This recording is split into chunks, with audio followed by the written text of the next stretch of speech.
August is Breastfeeding Awareness Month. Recent data suggests more babies are being breastfed. But while some people's bodies can easily produce milk, others run into challenges or may not be able to at all. But there are also other options so the baby still gets the nutrients it needs. KDKA's Mamie sat down with some moms who share their experiences about how they overcame difficulties they encountered. Our breastfeeding, we're talking about that, so.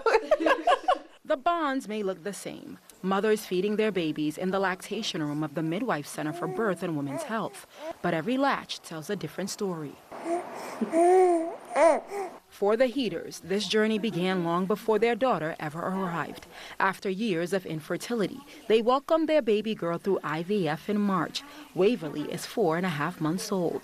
They're navigating breastfeeding one day at a time with the help of the Midwife Center. I definitely had some supply issues. Things that I didn't realize were going to be a problem. She really wasn't gaining weight, and I didn't feel like we had a lot of options.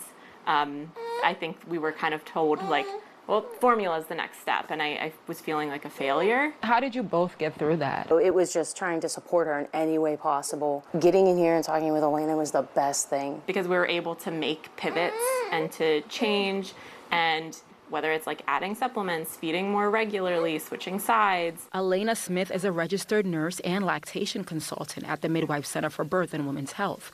She helps moms like Athena and Dana. When you see people postpartum, what are some of the most asked questions? A lot of it is, when should I be pumping? Should I be pumping at all? Should I feel pain? Should I be supplementing with any extra formula or breast milk, things like that?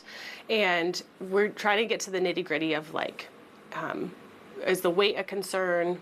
Trying to address the pain that they're having, if they're having any, and kind of getting back to basics of what makes sense for mom and baby. According to the Centers for Disease Control and Prevention, since 2000, the breastfeeding rate has increased from 70% to nearly 90% in 2023.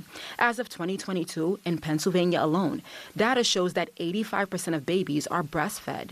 I do feel like more people are breastfeeding, or at least providing breast milk in general, whether the journey looks different for everyone, really. They've taught me all the things. Like Stephanie Hornong, she and her husband have 4 children together.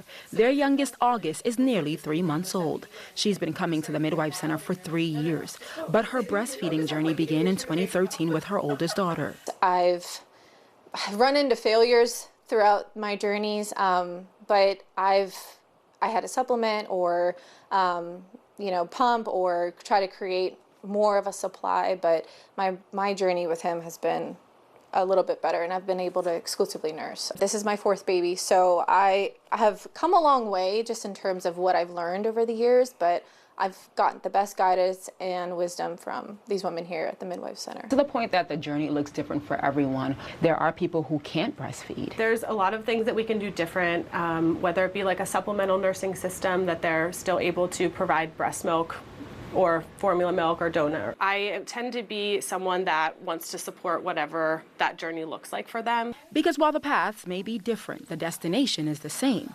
nourished babies and supported parents. It's so much better now. I feel confident whenever I'm feeding her. Mamie, KDKA-TV News.